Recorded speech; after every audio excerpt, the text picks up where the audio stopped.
हरे कृष्णा, राधे राधे। हम सब श्री कृष्ण चरितामृत श्रवण कर रहे हैं। आज का प्रसंग है श्री कृष्ण की कृष्णा, उत्तर श्री कृष्ण चरितामृत 53। छींक दिया था द्रौपदी ने, सहज छींक नहीं थी यह, जानबूझकर छींका गया था। द्रौपदी के लिए विदा ले रहे थे श्री कृष्ण, सबसे मिल रहे थे और उस समय सबके नेत्रों से अश्रु बहते जा रहे थे। गोविंद, ये मेरे पुत्र तुम्हारे ही आश्रित हैं, इनका ध्यान रखना। किंतु कुंती भुआ रो गई थी। यह कहते हुए अर्जुन का रो रो कर बुरा हाल था। वह बार बार श्री कृष्ण चरणों में गिर रहे थे, पर श्री कृष्ण इस अनादि सखा को उठाकर अपने हृदय से लगा रहे थे। महाराज युधिष्ठिर को जब श्री कृष्ण के हृदय से लगाया, तब उनकी भी हिलकियां फूट पड़ी थी। आप ना होते है गोविंद, यह राजसूय यज्ञ सफल ना होता। नहीं नहीं, अपने अश्रुओं को पोंछते हुए महाराज फिर बोले थे, केशव, आप ना होते तो हम पांडव अभी तक जीवित ना होते। आपके कारण ही हम हैं महाराज, आप धीरज धरिए। श्री कृष्ण ने सांत्वना दी। द्रौपदी कहाँ है? इधर उधर देखा। श्री कृष्ण ने अर्जुन की ओर देखा तो अर्जुन गए द्रौपदी को बुलाने। ओह, द्रौपदी भीतर महल में बैठकर रो रही थी। चलो पांचाली, श्री कृष्ण द्वारिका जा रहे हैं, अर्जुन ने भावरिक्त हृदय से कहा। ऐसे कैसे चले जाएंगे मेरे सखा? वह बाहर आई और बाहर आकर छींक दिया था और जानबूझकर छींका था। यह क्या? श्री कृष्ण हंसते हुए बोले, अपशकुन हो गया है सखे, आज मत जाओ ना, बिलकते हुए बोली थी यह यज्ञसेनी। पास में गए द्रौपदी के। श्री कृष्ण, मेरी सखी, मैं कहाँ जा रहा हूँ? द्वारिका ही तो जा रहा हूँ, और द्वारिका भी नहीं, तुम्हारे हृदय में तो मैं सदैव हूँ। जब पुकारो यह कृष्ण तुम्हारे पास ही होता है। हृदय से लग गई थी द्रौपदी। श्री कृष्ण भी अपनी प्यारी सखी को अपना प्रेम दे रहे थे।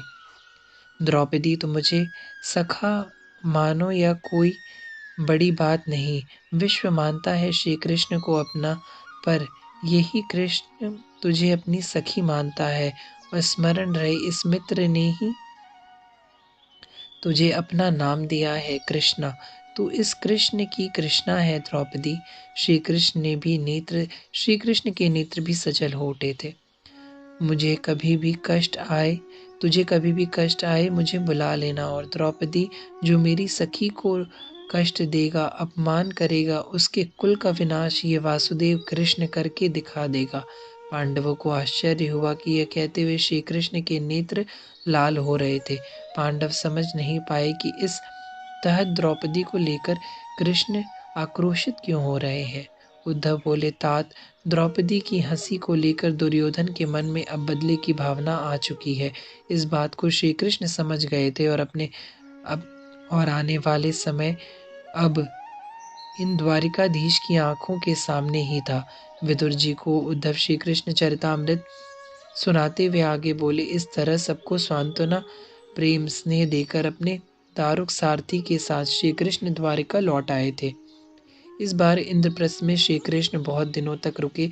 यह राजसूय यज्ञ से पूर्व ही जाकर जरासंध आदि का वध करवाकर यज्ञ की व्यवस्था भी स्वयं ही देखी थी। हाँ, राजसूय यज्ञ के समय अपनी रुक्मणी आदि रानियों को और वासुदेव देव की माता पिता को भी यज्ञ में बुलवाया था श्री कृष्ण ने, और यज्ञ के पूर्ण होने पर द्वारिका भिजवा दिया था। पर स्वयं रुके रहे अपने प्रिय सखा अर्जुन के साथ, अपनी प्रिय सखी द्रौपदी के साथ, भीम, युधिष्ठिर, महाराज नकुल, सदेव, इन सब के साथ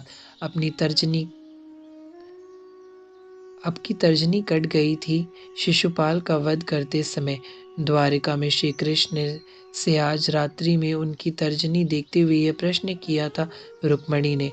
हाँ, शीघ्रता से सुदर्शन चक्र चलाते समय तर्जनी कट गई थी, पर द्रौपदी ने उसी समय मुझे अपना त्रिणी बना लिया है रुक्मणी। श्री कृष्ण गंभीर होकर बोले, हाँ, मैंने भी देखा था। मैं उस समय वस्त्र लेने के लिए भागी भी थी, रक्त बह रहा था आपकी तर्जनी से नाथ, रुक्मणी ने कहा।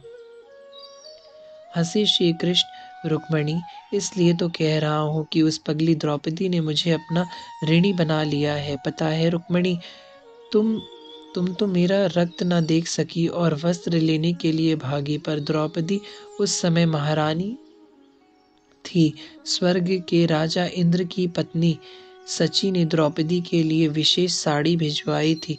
वही साड़ी पहनकर बैठी थी द्रौपदी, किंतु मेरी तर्जनी का रक्त उससे भी देखा नहीं गया और उसने वो साड़ी स्वर्ग से आई हुई वह दिव्य साड़ी मेरे लिए तुरंत फाड़कर मेरी तर्जनी में बांध दी थी। श्री कृष्ण की बात सुनकर रुक्मणी ने सिर झुका लिया था, कुछ नहीं बोली।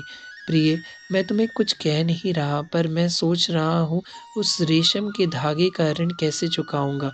इतना बोलकर श्री कृष्ण कहीं खो गए थे। हरे कृष्णा, राधे राधे।